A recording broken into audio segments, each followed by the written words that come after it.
A la familia de Zoom también mi abrazo, extendido a través de estos medios. Ok. ¿Se sigue escuchando? Sí, ¿no?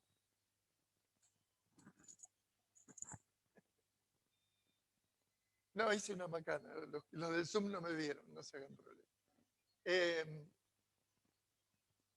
Hoy estamos viniendo a celebrar 31 años de nuestra iglesia. 31 años habla de tiempo. Y 31 años puede ser que parezca mucho. A mí, de bigote negro y pelo negro, me dejó blanqueado, ¿viste? Claudia de afro y morocha, ahora la tenemos rubia y de pelo lacio. O sea, produce cambios el tiempo. El tiempo nos ha permitido conocer y amar a gente nueva que iba llegando y que engrosaba las filas de nuestra iglesia, y nos ha permitido también, en cierta medida, lamentablemente, despedir a esas personas. En este cumpleaños 31, acabamos de decirle adiós a Iris, una hermana que doy gracias a Dios precisamente por haberla conocido, por el tiempo compartido, por la oportunidad que hemos tenido juntos de ir creciendo, aprendiendo.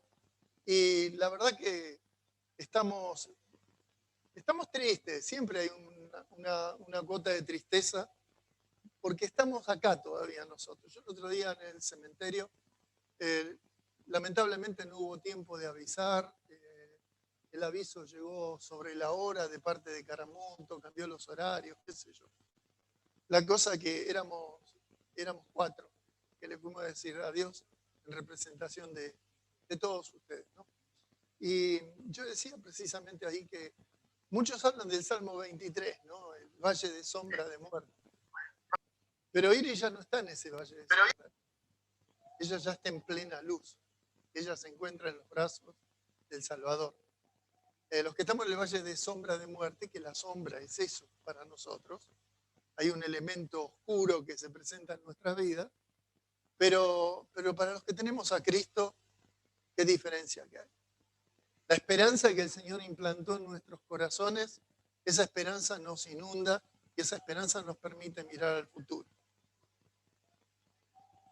Yo quiero darle gracias a Dios, y creo que cada uno de ustedes también, por el tiempo compartido con Iris, la pobre con los sufrimientos en el pitching, con el frío que hizo en un par de días, cuando hicimos la conferencia, y todas las cosas que hemos vivido, porque ahí la conocieron también los hermanos de Bariloche, y aprendieron a quererla y aprendieron a integrarse.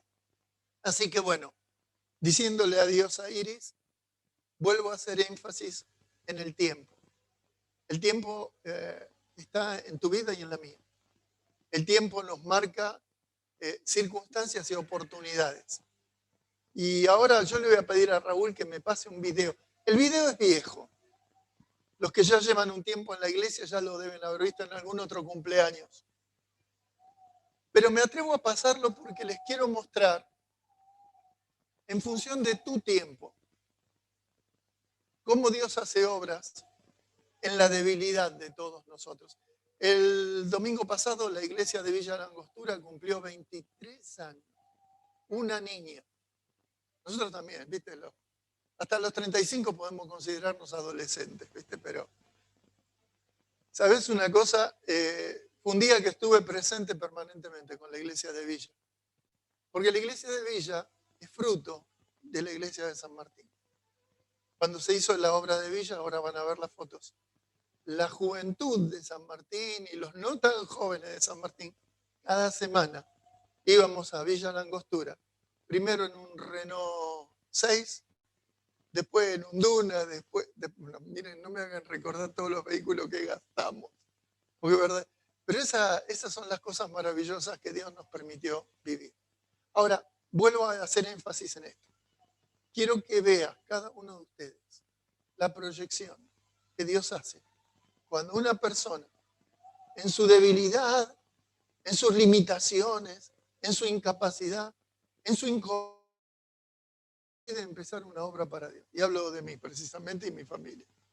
¿Qué pasa? Ya No, esa no, Raúl. Histórica. No, histórica. Así que permítame que sea autorreferencial hoy porque todo, cuando hablo de autorreferencia, hablo de toda una iglesia que en su inmadurez y en su pequeñez trabajamos juntos. Esta iglesia inició con adolescentes, con pibes y pibas, así, pibes y pibas, como dicen hoy. Y sin embargo eso cambió la cosa. Ahí los tienen, ahí está Paoli, mi nuera. Van a ver que el tiempo pasa. Para la iglesia es poco. Para mí y para nosotros es mucho. Eso era cuando teníamos que hacer los juegos en la terminal, porque no teníamos todavía lugar donde reunirnos. Si estuviera Mancay, reconocería esa casa, porque la mamá nos alquiló el lugar en su casa. Acá a una cuadra empezó nuestra iglesia. Las primeras reuniones, el primer bautismo de nuestra iglesia, esa es una de mis hijas. Vóley, cuánto que aprendimos de vóley en todo este proceso. Eso es el primer campamento, en el 92. Ese fue acá en Guaum, ¿no? ¿Dónde? Ay, qué detallista. Es lo mismo. Las costas del lago Lácar. Toda esa muchacha, bueno, es el sanguchazo, era un sándwich de 2,40 metros de largo. Cada equipo tenía que hacer el sándwich más largo, el más rico, el más grande. Entonces era en mi casa ya. Cuando nos echaron de acá del centro y nos tuvimos que ir a La Vega, ahí está la bandera de guías cambió porque después de tantos años la modificamos. Ese es Luciano, aunque no lo crean. Ahí está mi nuera. Ahí está uno de bigote asomado negro. Este era el grupo de crecimiento. Estas fueron las personas, cada uno de ellos que llevaron adelante. Este es el terreno de la iglesia, acá donde estamos hoy. Cuando empezó a desmontar, ahí cuando se empezó la obra. Ese es el saloncito de acá atrás, el del medio, que ahora no hay sillas ahí. Es el que está intermediando entre los dos salones grandes. Una actriz increíble. Ese fue el Duna, ese fue un milagro que Dios nos dio, porque el viaje a Villa lo empezamos con el Renault. Lo gastamos, pobrecito. Pero el Señor nos proveyó inmediatamente de ese coche 0 kilómetros.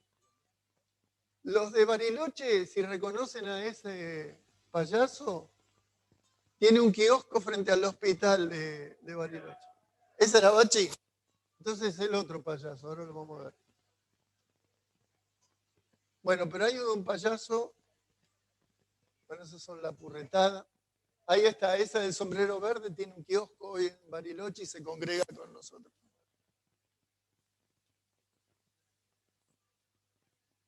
Bueno. Déjale un poquito de música, no mucha. No es lo mismo en frío. Bueno, estos son paisajes de San Martín. Sí, ese es el río acá, arroyo.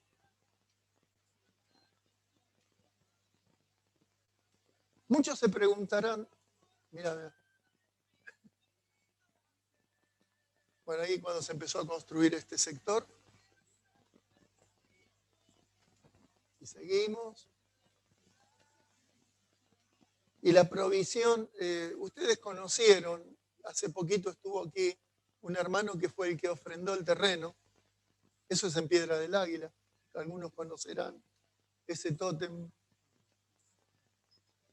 Y este hermano ofrendó el terreno y también después con el tiempo nos fue ayudando con materiales para la construcción. Ese todavía no estaba terminado esto, creo, del todo. Pero 2001, ese fue parte de una campaña evangelística con Global Mission y que hicimos simultáneamente Villa Langostura, Villa Traful, San Martín, Piedra del Águila y Junín de los Andes. El teatro fue permanente de todo el trabajo que hemos hecho. Es un área que tenemos que recuperar. Es una gran oportunidad de atracción, de acercamiento. Con ese Raúl Ferrero en nuestra primera conferencia misionera. Miren qué coro. ¿Qué sería de nosotros si no hubieras hecho el sol? La muchacha. ¿Qué sería Este era el puente que estaba antes en Pichilemu, se lo llevó el río. Así que durante toda una temporada tuvimos que viajar dando la vuelta por Bariloche para entrar a Villa.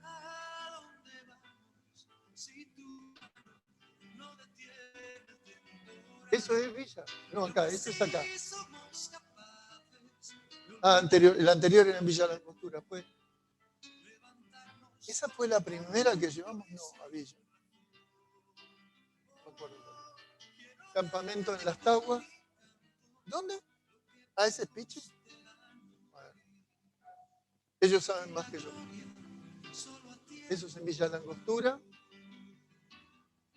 También eso, cuando terminamos la presentación de la obra en Villa La Angostura, teníamos que volver por el camino largo y a la altura de donde hoy está el basurero en Villa, volcamos.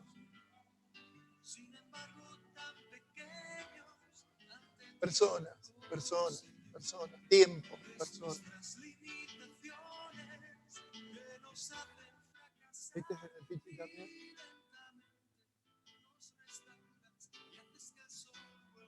Ah, ese no me hagan acordar de esa obra de teatro. Hay anécdotas también, ¿eh? Esto sí, cuando ahí está César.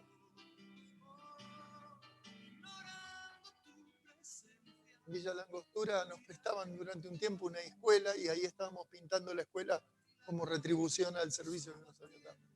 Creo que poco tiempo después nos dijeron que nos fuéramos.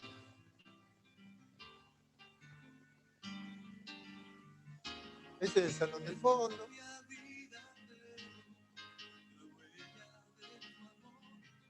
Bueno. Ajá.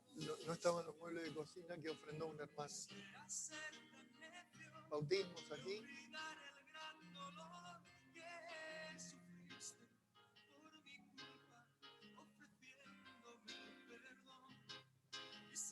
Algunos se verán ahí, se identificarán. No te escondas, no te escondas. ¿Te bautizaste en serio? Quedó registro.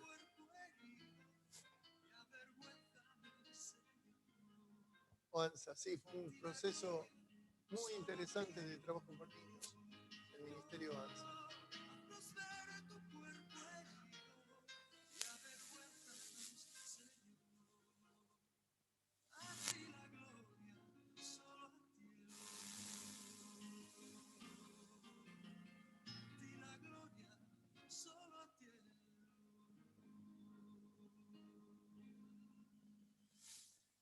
Hola, Mario.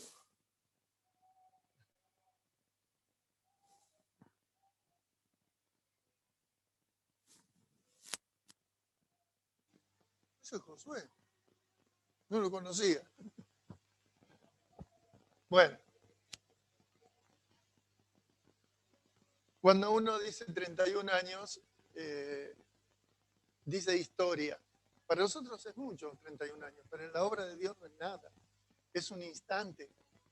No nos olvidemos, hace 2000 años vino el Señor Jesucristo a presentar la solución a nuestras circunstancias. Bueno, hoy vamos a referirnos precisamente a lo que Dios puede hacer cuando nos atrevemos a escucharlo y a obedecerlo. Vamos a Mateo capítulo 4. Capítulo 4, versículo 19. Capítulo 4, versículo 19.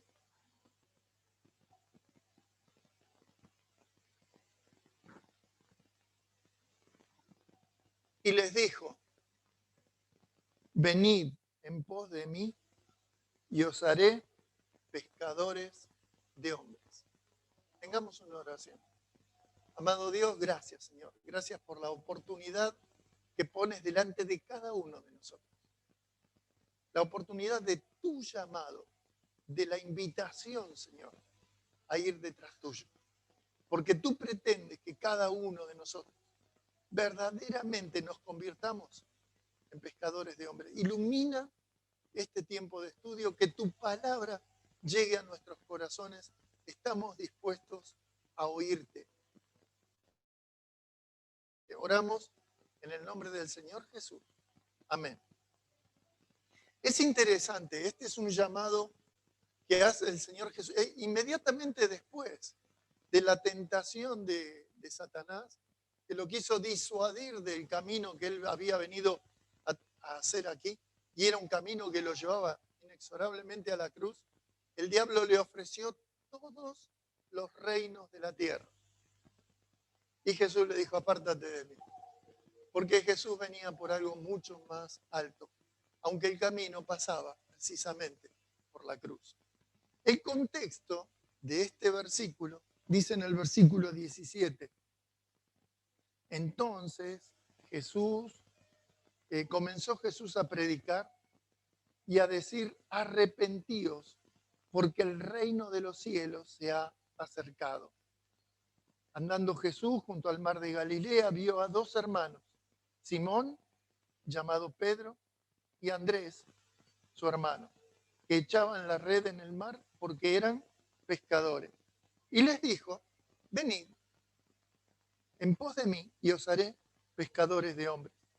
Ellos entonces, dejando al instante las redes, le siguieron. Pasando de allí, vio a otros dos hermanos, Jacobo, hijo de Zebedeo, y Juan, su hermano, en la barca con Zebedeo, su padre, que remendaban sus redes, y los llamó. 22. Y ellos, dejando al instante la barca y a su padre, le siguieron. Acá habla mucho, comienza a decir Jesús, el reino de los cielos se ha acercado. El término reino de los cielos es un término puramente o especialmente encontrado en el Evangelio de Mateo. ¿Qué es el reino de los cielos? ¿Qué es el reino de los cielos? El reino de los cielos es la esfera de autoridad de Dios en la tierra, ¿sí? No debe confundirse con el reino de Dios. El reino de Dios aparece 4 veces en Mateo. El reino de Dios es el reino universal de Dios. Aquel reino al cual tiene derecho por ser su creador directamente. En ese reino están bajo autoridad la tierra, sus habitantes, los ángeles y demás criaturas. ¿Sí? El reino de Dios es eso, pero el reino de los cielos específicamente es el área de autoridad. Fíjate, a ver, anótatelo si querés. Es la autoridad real que el Padre delegó en el Hijo sobre la realidad humana en la tierra. ¿Sí? Fíjate en Lucas, no pierdan el lugar acá en Mateo, porque vamos a volver. En Lucas 22, 29, los discípulos estaban peleando a ver quién iba a ser el mayor. Habían aprendido poco en el tiempo con Jesús. Pero no los critiquemos. Yo te digo, muchas veces tengo que ponerme delante de Dios en oración, y sobre todo ahora que hemos tomado este compromiso de estar 1 hora con Él, en que yo muchas veces le tengo que decir, Señor, no soy mejor que Israel, no somos mejor que aquel pueblo, ninguno de nosotros tiene una ficha impecable como la que tuvo el Señor Jesús. Y acá ellos también estaban discutiendo acerca de eso, y el Señor empieza a decirles que no era lo importante, pero dice, los reyes de las naciones en el 25, dice, se señorean de ellas, y los que sobre ellas tienen autoridad son llamados bienhechores. Mas no así vosotros, sino sea el mayor entre vosotros como el más joven, y el que dirige como el que sirve. Ahí está poniendo el modelo de reinado que tenía el Señor para los hombres. Y en el versículo 29, dice, yo pues os asigno un reino como mi Padre me lo asignó a mí. ¿Se entiende? ¿Por qué te traigo acá? Para que veas que el reino de los cielos le fue asignado a Jesús para que Él ejerza la autoridad sobre este reino de los cielos. Desde el principio, desde Deuteronomio, capítulo 17, del 14 al 20, ya Dios les anticipaba a su pueblo que cuando entraran a la tierra prometida, un día le iban a decir, queremos ser como las demás naciones, queremos poner... Cuando estuvo Samuel, lo que dijeron fue literalmente, queremos ser como las otras naciones. Pero Dios les dijo, ¿saben una cosa? El que pone reyes y saca reyes soy yo. Porque el rey de todas las cosas es el Padre. Ahora, el reino de los cielos es un reino que tiene tres tiempos. Pasado para el tiempo de Jesús. Y era el reino prometido. En Daniel, precisamente, en Daniel estaba anticipado ese reino que vendría. ¿Se acuerdan cuando Nabucodonosor vio la estatua? Y esa estatua le dice que le hace... Él tuvo un sueño y pidió que se lo interpretara. Y todos fueron los interpretadores del sueño, como los comentaristas políticos ahí, fueron a interpretarle el sueño. Sí, pero no les voy a decir el sueño. Ustedes me tienen que decir el sueño y la interpretación. No quedó un comentarista político. Se fueron dos. El único que quedó fue Daniel y le dijo, y Dios le reveló que sueño había tenido. Había soñado una estatua, cabeza de oro, torso de bronce, piernas de hierro, pies de hierro y barro cocido. Y bueno, tiene una interpretación interesantísima, el que le interese después lo estudiamos. Pero termina diciéndole que después, al final, en ese tiempo en que los 10 dedos se estuvieron, vendría una roca, pegaría en esa estatua y se desmenuzaría como un polvo, no iba a quedar nada. Y ahí se iba a levantar un reino para siempre. Ese reino para siempre es el reino prometido del reino, Masá y Mesías, era el que estaban esperando ellos al momento en que Cristo se presentó. O sea, hasta el momento de Cristo era una promesa. Por eso Juan el Bautista salió a decirles, el reino de los cielos, no dijo llegó, atentos con esto, se ha acercado. Se acercó la persona de Jesús, pero Jesús tenía que pasar antes por la corona de Cristo. Su pueblo lo rechazó, su pueblo no lo recibió como rey y lamentablemente el Señor tuvo que ir a la... lamentablemente, pero afortunadamente para nosotros.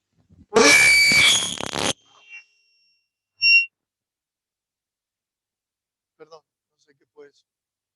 Creo que yo no, ¿no? Sí, sí, pegó duro.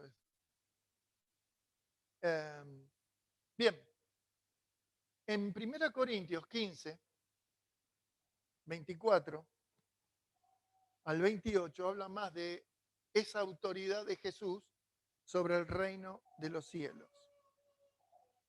Pobrecito. 1 Corintios 15, 24. ¿Podés bajarme un poquito el volumen? Gracias. Por lo menos acá. Fíjate, el Señor en Lucas decía que el Padre le había asignado el reino. Y en el 24 dice, luego, al fin, cuando entregue el reino al Dios y Padre, cuando haya suprimido todo dominio, toda autoridad y potencia, porque preciso es que Él reine hasta que haya puesto a todos sus enemigos debajo de sus pies. Y el postrer enemigo que será destruido es la muerte. Acá habla de que Jesús viene a establecer el orden en el planeta Tierra. Dice ya que en la cruz se estableció la paz de las cosas que estaban en el cielo. Después vamos a entrar otro día en eso. De las que estaban en la tierra y las que estaban debajo de la tierra. Con la sangre de su cruz. Se establece la paz.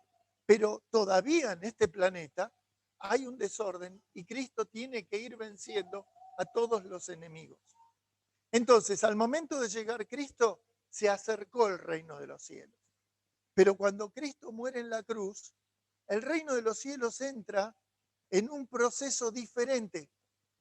Hasta el momento en que Cristo estuvo, era Israel la que podría haberse convertido en el reino de los cielos en la tierra.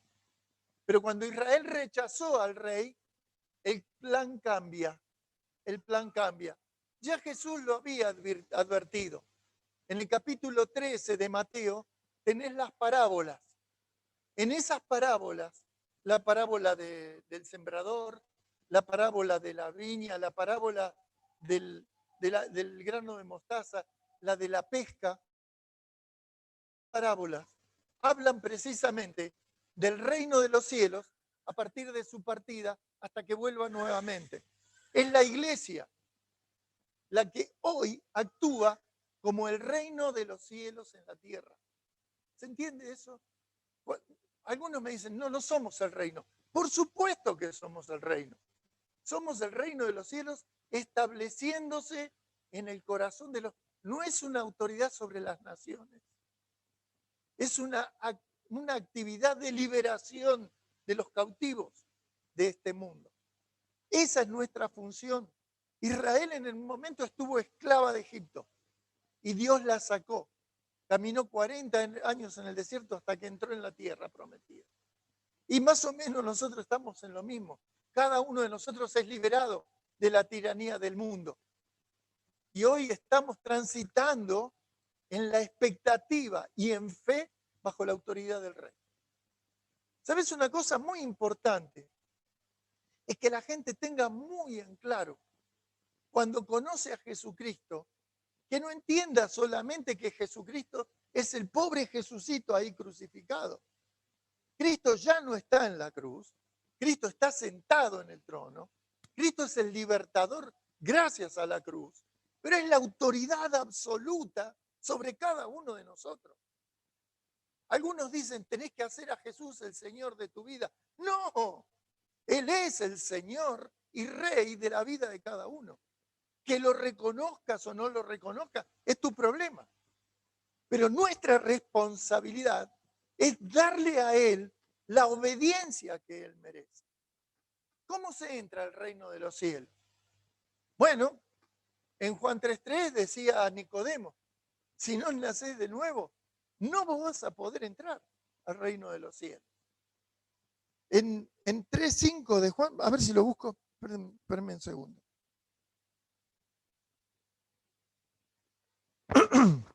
En 3:3 le dijo, de cierto te digo, que el que no naciere de nuevo no puede ver el reino de Dios. Respondió Jesús en el 5, de cierto te digo, que el que no naciere del agua y del espíritu no puede entrar en el reino de Dios. Lo que es nacido de carne, carne es, y lo que es nacido del espíritu, espíritu es. Para poder ver, para poder entrar al reino de los cielos, al reino de Dios, es imprescindible nacer de nuevo. ¿Qué es nacer de nuevo? Nacer de nuevo es tomar conciencia. Y ahí también hay un llamado de Dios. Jesús dijo, venid en pos de mí. Perfecto, pero se lo dice a cada persona de este planeta.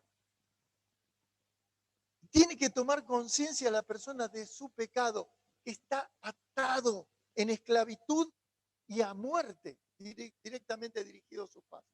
Y que Cristo vino para dar libertad, para dar esperanza y dar vida eterna. Juan 5:24, ¿qué es lo que dijo? De cierto os digo, el que oye mi palabra y cree al que me envió, tiene tiempo presente para el que en un momento cree, tiene vida eterna. No vendrá a condenación, mas ha pasado de muerte a vida. De muerte a vida. El Señor Jesucristo vino a dar vida eterna. Entonces, si vos crees en Él, si vos lo obedeces en ese llamado, vení, también está diciendo, en ese momento vos tenés vida eterna. Pero no es tener vida eterna para seguir como yo venía. Porque si recibís el Espíritu Santo, se recibe después de la limpieza de tu vida. Tus pecados son lavados. ¿Dónde? En la sangre de Cristo. El agua es un símbolo. El agua es un símbolo. Pero la limpieza se hace con la sangre de Cristo. Cuando vos recibís a Jesús, su sangre te es aplicada y tenés limpieza total. libertad.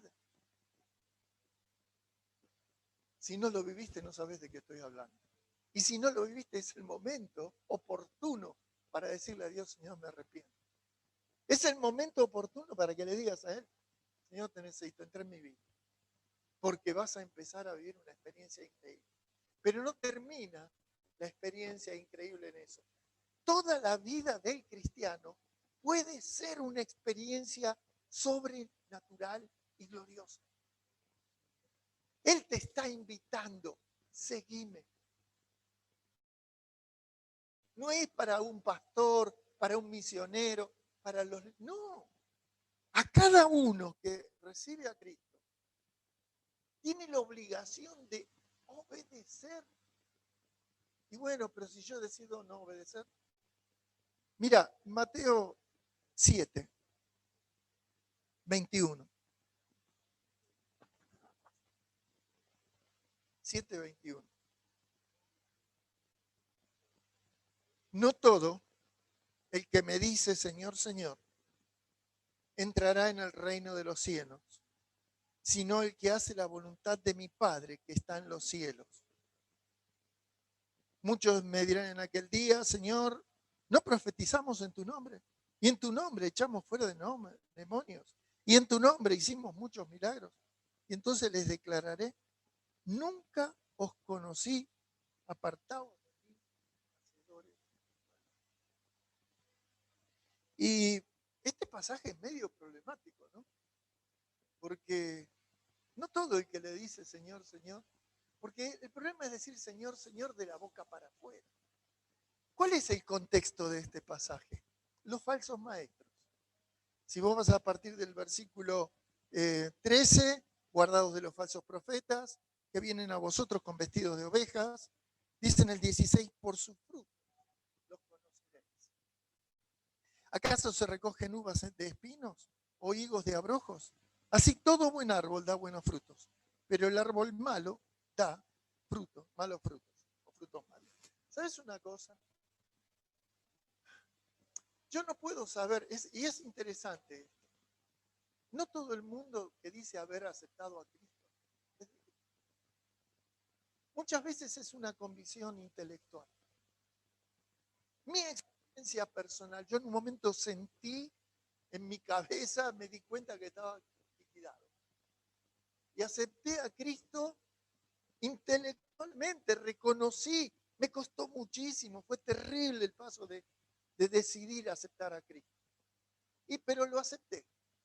Y bueno, y empezó una serie de cambios hasta que después, al poco tiempo, estuve frente a un predicador que empezó a hablar del pecado. Pecado, pecado. Dije, qué pesado que está esto. Y más pecado, y más pecado. ¿Pero sabes qué era lo que me molestaba? Hablaba de todo lo que yo había hecho. Me fue trayendo adelante mío. Y estaba en un lugar que nadie me conocía. Pero yo sentía que alguien le había contado de mi vida. Eso le pasa en general a casi todo el mundo.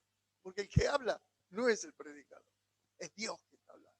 Es el Espíritu Santo que convence de pecado, de justicia y juicio. Y en esa reunión me escapé de la reunión. Pero me fui a pedirle al Señor, por favor, si la primera vez no fue en serio, ahora sí, Señor, te pido de todo corazón. Porque una cosa es la mente y otra cosa es este. El bobo es peligroso.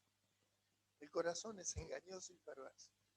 Y vos con la mente muchas veces podés decir, sí, es bueno esto. Aparte es un gran negocio recibir a Cristo. ¿Crees? Y creo. Sí, pero no es ese creer solamente. Es creer y arrepentirse. En ese arrepentimiento hay un giro en la vida. Y ese giro no lo podés dar si no lo recibiste en tu corazón de verdad. Hay muchas, mirá, dice que el sembrador salió a sembrar en el Mateo 13 y puso la buena semilla. Pero a la noche vino el enemigo y sembró cizaña. Y crecieron juntos el trigo y la cizaña porque se parecen. ¿Y qué haces cuando te está ocupando el lugar de Tejala? Dijo el Señor. Al final se va a separar lo bueno. En la pesca, en la parábola de los pescadores, sacan los peces, después se sientan en la orilla y separan los ángeles, lo bueno de lo malo. Nosotros no podemos saber quién es salvo o quién no es salvo. Podemos tener un indicio por los frutos. Vos mismo podés tener, aparte de que en Romanos 8:16 dice que el Espíritu le da a tu espíritu testimonio de que sos hijo de Dios.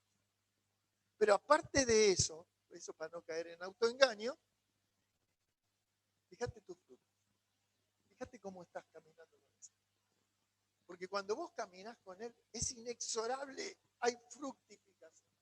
Mira, hace unos 30 años, más o menos, se quemó una escuela en Texas, Estados Unidos. Decenas de pibes muertos. Un desastre en Estados Unidos. No estaba preparada la escuela, no tenía sistema de enseñanza. Bueno, fue un duelo nacional para Estados Unidos. Cuando el director cuando pasó eso, se mandaron la construcción de una escuela nueva, increíble, increíble. Y llegó el momento, se hizo la inauguración, tenía sistema de incendio que prácticamente había grifos que perseguían a cada persona. Era increíble el sistema antiincendio que le pusieron. Se inauguró la escuela, empezaron las clases. 5 años después fueron a hacer una ampliación de la escuela, porque había crecido la escuela. Y cuando fueron a hacer la ampliación, trabajando, se dieron cuenta que el sistema de antiincendio no estaba conectado a la cañería de agua. Esto es real, ¿eh? Esto es real, búscalo en Google, lo vas a encontrar. Eso es lo que pasa cuando no te conectás con Cristo. Necesitamos estar conectados con el Señor. El que produce el fruto es el Señor. El que guía tus pasos es el Señor. Es vivirlo a Él. Es dejar que Él sea el Señor de tu vida. Hay un problema con esto, de que Él sea el Señor. Porque Él dice, venid a mí. Y cuando dice, venid a mí, ¿viste cuando se acercó a la barca? Primero, antes de la barca, se acercó a Moisés. Vamos para atrás. Moisés estaba cuidando las ovejas del suegro y de pronto se encontró una zarza ardiente y Dios le dijo, vení, te necesito. Se lo dijo a Gedeón, que estaba aventando el grano. Se lo dijo a Eliseo, que estaba con el arado. En cualquier momento vas a sentir el llamado. Y ya no estoy hablando del llamado para salvación. Y el llamado para el servicio. El llamado para el ministerio. El llamado para ser parte de lo que Dios está haciendo para establecer su reino en el corazón de las personas aquí en la tierra. ¿Sabes una cosa? Es fundamental entender que cuando Él viene y te dice, vamos, es tomar algo. Él te está invitando a que lo agarres a Él. Tomate de mí, seguime a mí, buscame a mí. Pero siempre que tenés que tomar algo, tenés que soltar algo. Ese es el problema que tenemos. Fue a Pedro y ¿cómo es que dijo acá? Versículo, Mateo 4. Simón, llamado Pedro y Andrés su hermano, que echaban la red en el mar porque eran pescadores. Y le dijo, venid en pos de mí y os haré pescadores de hombres. Entonces ellos, dejando al instante las redes, le siguieron. Fue a Jacobo, fue a Juan, que estaban remendando las redes en la barca del Padre. Dijo, vengan en pos de mí. Y fueron en pos de mí. Pero tuvieron que dejar. Ahora, ¿qué es lo que tenemos que dejar? Bueno, vos sabés lo que tenés que dejar. Porque en general al cristiano le gusta estar en el reino de los cielos, estar bajo la autoridad de Jesús, pero decidir yo que obedezco y que no obedezco. ¿Y sabés qué? El Señor no está esperando que vos decidas. El Señor manda. Nosotros debemos obedecer. Y es importante entender esto, porque es lo mejor que te puede pasar. Si yo me hubiera negado a la obediencia en su momento a mi Señor, no estaríamos hoy celebrando 31 años en este lugar. Y te aseguro, yo no era más que un fracasado en todos los frentes de mi vida. Preguntale a mi esposa y te va a hacer una reseña histórica de todo lo que la hice sufrir desde que nos casamos hasta que conocí a Cristo. Y sin embargo, el Señor no te llama por tus habilidades. por tus títulos, por tus capacidades, por tu oratoria. Te llama para que lo sigas, para que lo dejes actuar en tu vida. Demanda así, obediencia. Porque si no hay obediencia al Señor, no vas a alcanzar nada. Vamos a tener vidas mediocres. Un vuelo bajito, como el carancho, dice. Cuando podríamos remontar como águila, cada uno de nosotros. Y esa es la invitación en este día. ¿Sabes qué? El mundo necesita que sea proclamado todavía hoy el reino de los cielos. Pero ese reino de los cielos tiene que ser proclamado por los que tienen al rey en su corazón, gobernando su vida. Porque si no, seguimos extendiendo, si la proclamación, bueno, está bien, a veces las piedras hablan. Y a veces hasta los inconversos predican el evangelio. Pero yo considero que el Señor también te está diciendo hoy, y voy a hacerte un pescador de hombres, voy a ser una pescadora de mujeres. Y el pescar personas no es matar personas como en el caso de los peces. En cierta forma sí, ¿no? Porque es morir para una nueva vida. Es morir para renacer a una vida de los dioses. Quiero invitarte a considerar si un matrimonio que llegó acá y encontró un montón de gente que lo acompañó, pudimos llegar hasta acá. ¿Qué pasaría si vos te sumás con lo que Dios va a hacer en tu vida? Porque no es lo que hace Claudia o no, lo que hace cada uno de nosotros. Si nos ponemos en sus manos, vos sabés que nuestra iglesia puede cambiar la historia de San Martín. Podemos llegar a ganar. Lo voy a repetir hasta el cansancio. Hay 40.000 personas en nuestra ciudad. Somos el 1 por 1000 de nuestra ciudad. No podemos estar tranquilos. Pero por amor a nuestra ciudad, por amor a nuestros vecinos, pero también por amor a tus hijos, por amor a tu esposa, por amor a tu hermano, porque todos necesitamos un mundo mejor. Y ese mundo mejor no viene porque vayamos a hacer política, porque vayamos a cambiar al intendente. Viene porque cambiamos al pueblo desde abajo, porque cambiamos directamente, las personas dejan de ser lo que eran y se convierten en seres radiantes y luminosos. Pero hacen falta hombres y mujeres comprometidos. Este es un desafío para tu vida. No le podés hacer el oso al llamado de Dios. Fíjate que tenés que dejar. Lo que tenés que dejar a veces son un modelo incorporado de éxito. Voy a ser exitoso si tengo una mansión, una casa, un coche. ¿Es esto? Bueno, pues tengo que saber qué. Yo cuando no anda bien el lavarropa lo pateo. Cuando el televisor hace raya, tuc, tuc, tuc, y te le pego. Bueno, ahora ya no hace, se apaga y se muere directamente. Disculpen. Pero es necesario a veces un momento de silencio también así, para que vos pienses. En Hebreos 12, ¿se acuerdan lo que dice? 12, 1.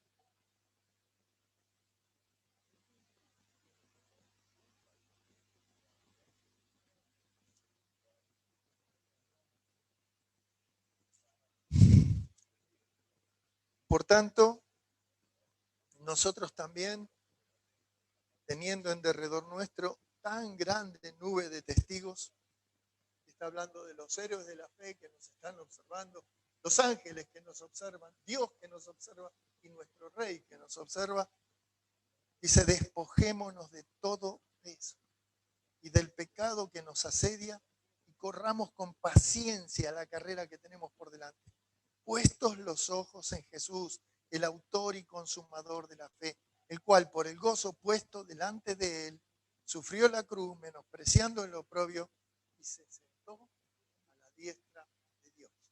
Ejemplo tenemos, un modelo a seguir lo tenemos, y una promesa también. el Señor no nos va a dejar en fracaso, nos va a llevar al éxito. Es necesario que nuestra iglesia entendamos. Hemos empezado, ¿saben por qué me atrevo a decir todo esto hoy? Porque veo que nuestra iglesia ha empezado un cambio. Ha habido un despertar. Hay una iluminación diferente en nuestra iglesia. Hay ganas. Hubo otros tiempos en que no era así. Bueno, pues esto, puesto en las manos de Dios, podemos levantar una iglesia que se ama, que confía unos en otros, pero que además nos hemos convertido en pescadores de hombres para el Señor. Les voy a dejar para que vean un videíto muy viejo, lo hizo Erika hace muchísimo tiempo. Se llama Sueños y te invita a soñar, no a dormir. ¿Se entiende? Son sueños despiertos, pero son sueños. Y te voy a pedir algo más. Estos sueños, ponelos en marcha. Porque a veces está el soñador y se muere soñando. Está el soñador que lleva a la realidad. Se llama Sueños. Yo te lo voy a pasar.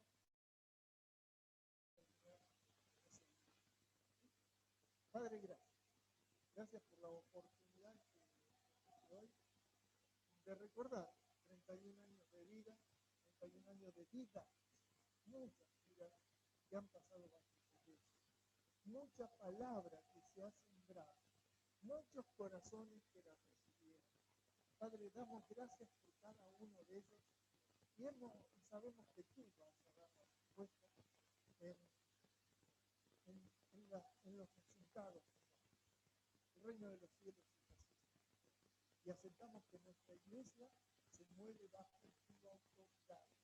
Y queremos agradarte y obedecerte para poder descubrir a dónde quieres llevar. Oramos en el nombre de Jesús. El video empieza con un reloj. Ese reloj que no tenemos.